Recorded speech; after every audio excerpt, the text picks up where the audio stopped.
ప్రభుత్వ మెడికల్ కాలేజీల ప్రైవేటీకరణ పీపీపీ విధానం గురించి చర్చించుటకు సభ్యులు డాక్టర్ మండుతోక అరుణ్ కుమార్, శ్రీ సిపాయి సుబ్రహ్మణ్యం, డాక్టర్ కుంభ రవిబాబు ఇచ్చినటువంటి వాయిదా తీర్మానం తిరస్కరించబడినది.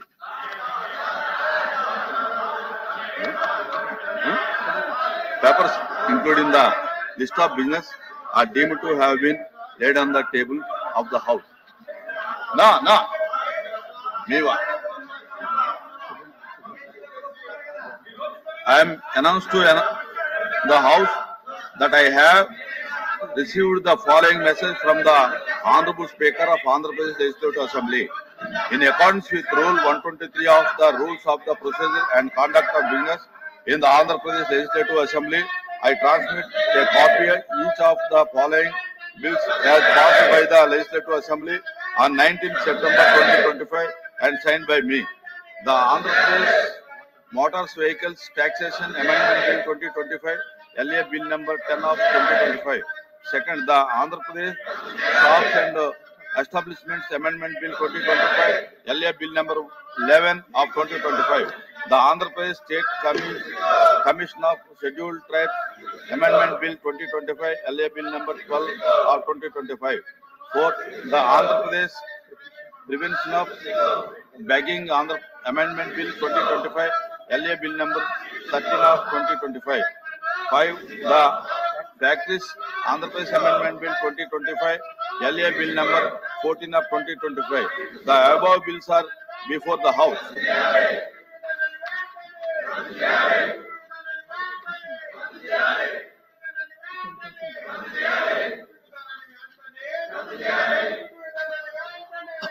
Please, దయచేసి కూర్చోండి.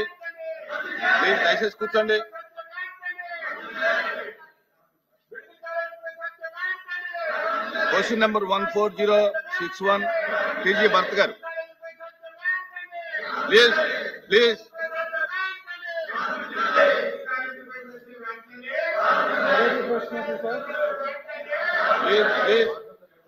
మొదటి ప్రశ్నకి సమాధానం 20 లక్షల జాబులు బై 2029 ఇస్తామని చెప్పి కమిట్మెంట్ ఇవ్వడం జరిగింది.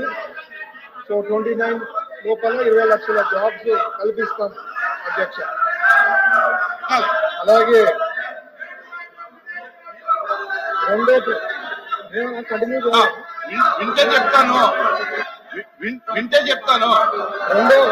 ప్రశ్నకి సమాధానం బిఎస్సీలో ఒక్క మాట వాస్తవం అంటే ఇవాళ అనేది కాదు కదా. మొత్తం ఎన్ని జాబ్స్ అంటే దాదాపు 4,55,937 జాబ్స్ ఇవ్వడం జరిగింది. దాంట్లో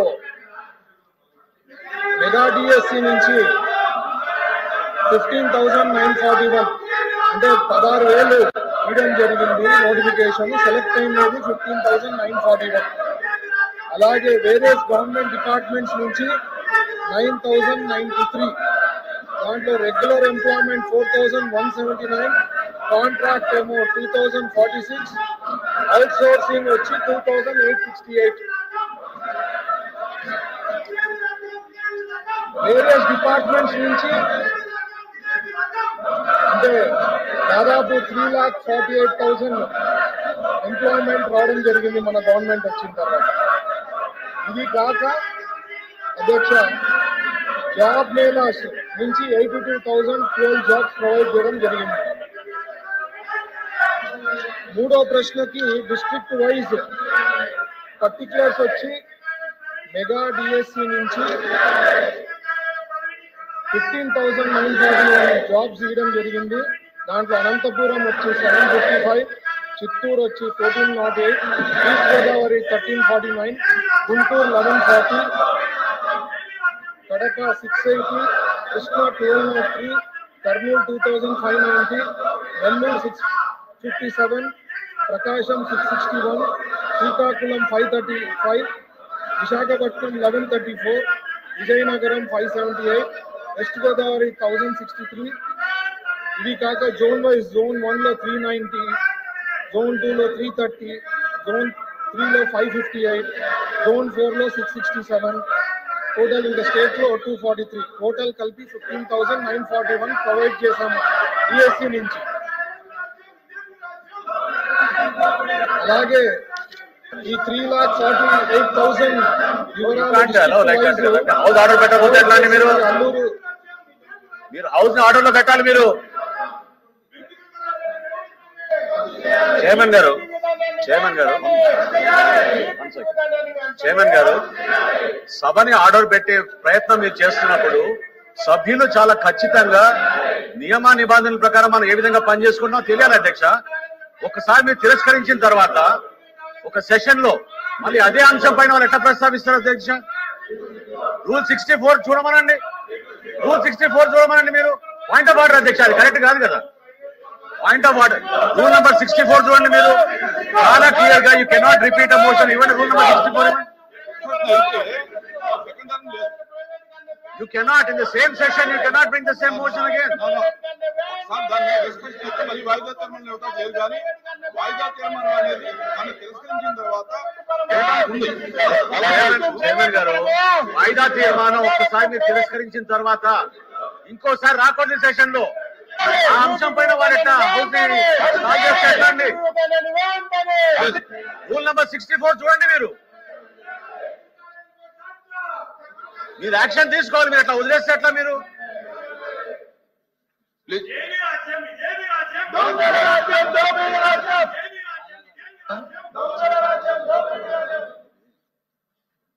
గౌరవ మంత్రి గారు మనోహర్ గారు కూడా ఇంతకు ముందు కూర్చోండి. ఇంతకు ముందు ఆయన కూడా స్పీకర్ చేశారు, రూల్ కూడా చెప్పారు 260. దానికి ముందు కూడా ఆలోచన చేసుకోవాలి. మన సాంప్రదాయాలు, మన కన్వెన్షన్స్ ఏ విధంగా ఉన్నాయి. బీఎస్సీలో నిర్ణయం తీసుకున్న తర్వాత బీఎస్సీని దాన్ని డివైడ్ అయ్యి దాని నుంచి బిజినెస్ తేకుండా కూర్చోమ్మా నీకు ఇస్తారు తర్వాత తేకుండా మరి ఏ విధంగా వాళ్ళు అయ్యారని అధ్యక్ష, దానికి రూల్ లేదా మన రూల్ బుక్ లో చెప్పంటారా? దాన్ని ఏ విధంగా వచ్చారు?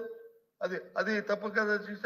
అందుకు కాబట్టి దయచేసి ముందు ఏదైతే మా డిమాండ్ ఉందో బిఎస్సీలో ఏదైతే మనం అంగీకరించామో ఆ డిబేట్ ని జరిగి తీరాలి అనేది మా డిమాండ్.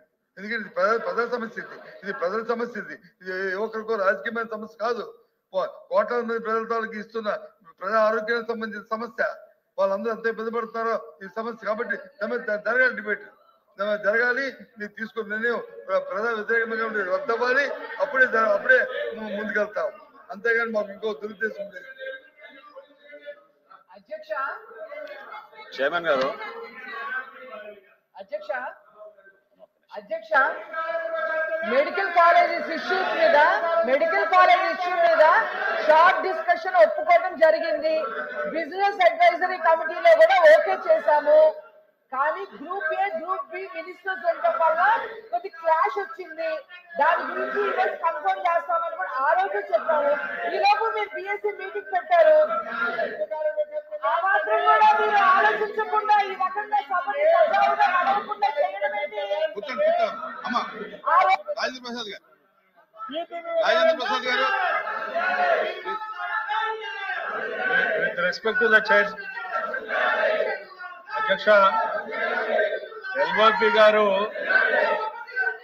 కోట్ చేశారు ట్రెడిషన్స్ గురించి, కస్టమ్స్ గురించి. నేను ఎల్ఓపి గారి గురించి మాట్లాడాలండి అధ్యక్ష. ముందు సభని ఆర్డర్ లో పెట్టిన తర్వాత ఆయన మాట్లాడితే బాగుండేది అధ్యక్ష. వారు సభ్యుల్ని వారిని కూర్చోమన్న తర్వాత వారు మాట్లాడితే బాగుండేది. సభని ఈ రోజున ఆర్డర్ లో పెట్టకుండా ఈ రకమైనటువంటి నియమావళి ఎక్కడా లేదా అధ్యక్ష. ఈరోజు నియమావళికి వ్యతిరేకంగా జరుగుతా ఉంది ఈ సభ.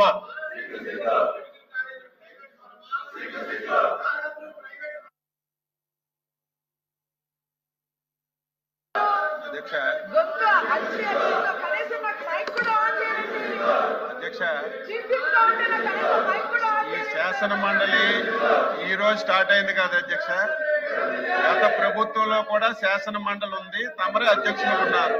ఒక్క రోజైనా సరే సభ్యులు పోడియం మీదకి వచ్చిన సందర్భాలు ఉన్నాయా?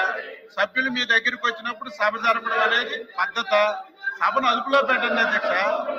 బిఎస్ లో డిస్కస్ చేశారు, అది ఎప్పుడు వస్తుంది అనేది వీళ్ళ ఇష్టం కాదు అధ్యక్ష, ప్రభుత్వం ఇష్టం. అది ఈ సెషన్ లో కంపల్సరిగా ఇది అవసరం అధ్యక్ష.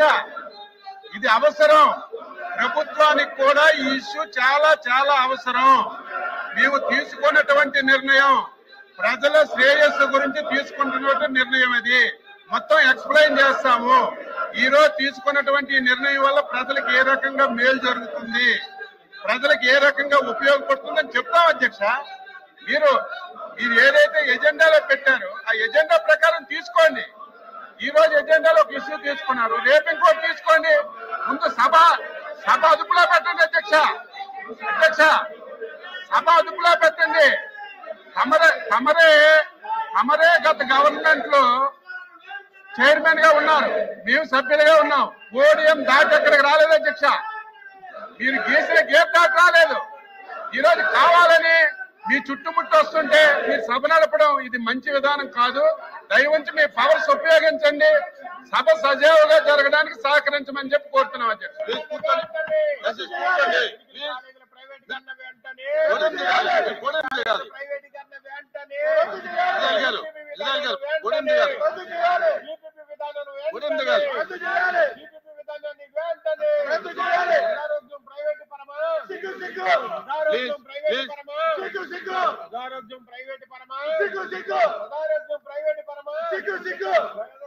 ప్లీజ్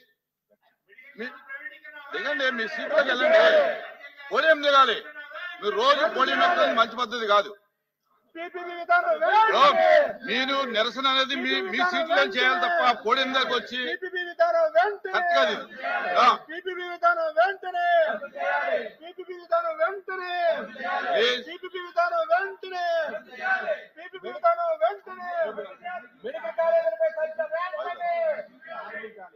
మెడికల్ కాలేజీలపై చర్చ వెంటనే రద్దు చేయాలి. మెడికల్ కాలేజీలపై చర్చ వెంటనే రద్దు చేయాలి. మెడికల్ కాలేజీలపై చర్చ వెంటనే. మెడికల్ కాలేజీలపై చర్చ వెంటనే. మెడికల్ కాలేజీలపై చర్చ వెంటనే. మెడికల్ కాలేజీలపై చర్చ వెంటనే. మెడికల్ కాలేజీలపై చర్చ వెంటనే. ఎల్ఓపి గారు చెప్పాలి, మీ సభ్యులకి సీట్లో కూర్చొని నిరసన తెలియజేయమనండి. సైలెంట్ గా ఉంటాం. మేము మాట్లాడితే సైలెంట్ గా ఉంటాం. విధానం కాదు ఇది. పద్ధతి కాదు అధ్యక్ష. ఇదేం పద్ధతి ఇది? ఇదేం పద్ధతి అధ్యక్ష? అపోజిషన్ లీడర్ మాట్లాడినప్పుడే సైలెంట్ గా ఉంటాం. మేము మాట్లాడినప్పుడు మనం చేస్తామంటే పద్ధతి ఎక్కడ ఉంటుంది? అది ఒకసారి గత సభ ఎలా జరిగిందో ఒకసారి చూపించండి అధ్యక్ష.